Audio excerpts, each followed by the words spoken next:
For less than $800, you can get the private information of corporate communications, government and personal data, text messaging and phone calls. With off-the-shelf consumer hardware, these two college professors and their students intercepted satellite signals and uncovered a massive trove of incredibly sensitive data, the vast majority being unencrypted. That one is kind of sketchy. They could even spy on military communications. Probably the first time I saw an IP address, then I was like, wait, is this a DOT IP address? I'm Professor Aaron Schulman, and today I'm going to show you how we did it. We wanted to find out whether or not satellite communication was encrypted properly with this very cheap hobbyist-grade equipment, essentially what people use in order to just watch TV through a satellite dish. Their question was simple. Could the team intercept satellites without the budgets of state actors? All they had to use was a standard dish, a motor, and a tuner card. Their goal was to target the 30 to 40 geostationary satellites visible from San Diego and see just how safe the private data they were transporting actually was. You have terminals that are communicating up to a satellite by sending a signal using a dish, and the satellite then amplifies and rebroadcasts that signal over a very wide area, even potentially over a whole continent. It took the team a year to manually aim the dish so that they could intercept data from the satellites. What they discovered was shocking. All those wires on the roof come down. They come down into this room. We call the radio shack, and it goes into all the receiving equipment, and specifically this cable coming here into this black box. This is our satellite receiver. At first, they were only receiving TV signals. One of the early memories was accidentally intercepting a news feed from an aerial broadcast of Washington, D.C. But the real breakthrough came when they discovered an option deep within the capture settings, a RAW mode. And that was a massive aha moment. It turned our equipment that was focused on TV-related communication into getting all bits that were sent over these satellites. The traffic they were able to intercept was from remote areas and military communications, where fiber optic cables can't be run. But each vendor of satellite terminals comes up with their own proprietary protocol for how they communicate between their terminals. So you have to build a parser then to interpret that traffic. Imagine that stream of data as a beam of light. To the naked eye, it's white, but you need a prism to interpret the spectrum of colors hidden inside the beam. That's the parser. One of the important layers is reconstructing IP packets, Internet Protocol, which is one of the main things that controls the internet.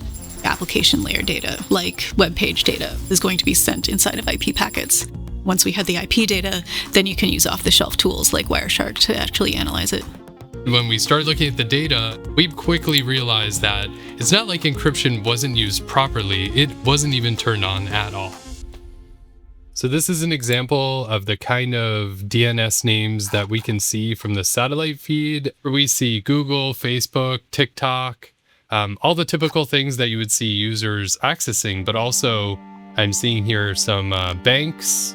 I really didn't expect there to be any kind of corporate internal data or personal data. like the Walmart Mexico. We saw their internal inventory systems, people's login, their username, their password. We're seeing ATM traffic sent between ATMs of a bank and where those ATMs are in remote areas. Private traffic from utility companies, from telecom providers. In the case of T-Mobile, we were looking at the text messages and we heard voice phone calls of users.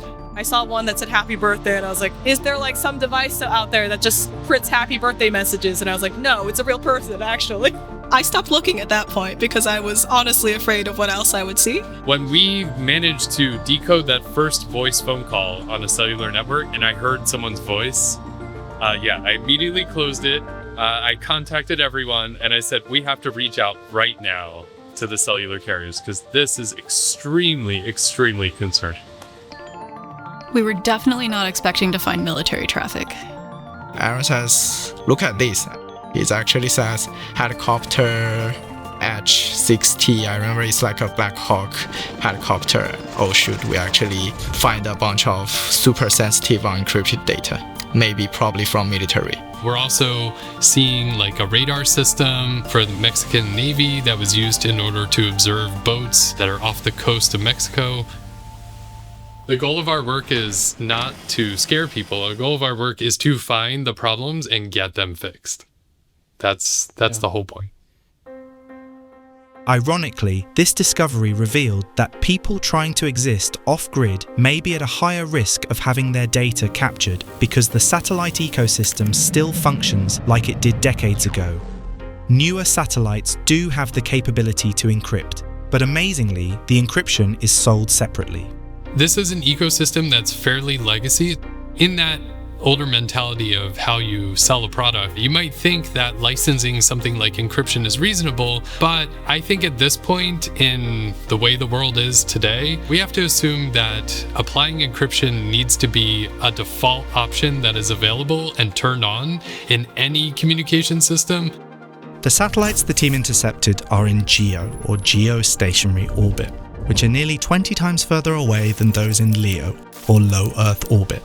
Research hasn't been done yet on the security vulnerabilities of LEO, like SpaceX's Starlink satellites. But the most important takeaway is simple. You can't trust the satellite link itself. Encryption has to happen before the data ever reaches space. You can use Signal for text messaging and phone calls. You can use a VPN if you're feeling paranoid and you trust the VPN provider not to be looking at your traffic.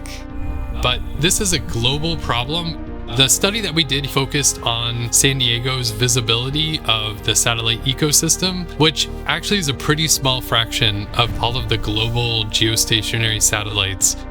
Within weeks of publishing their paper, one of the key hardware components, the TV tuner, sold out worldwide.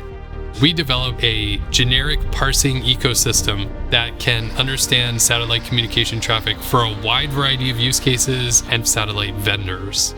And we did make that public. It's called Don't Look Up. Someone used our same tool in Australia and they saw that there are cellular base stations there also that are sending unencrypted traffic. All over the world, we have to start questioning whether or not things are encrypted.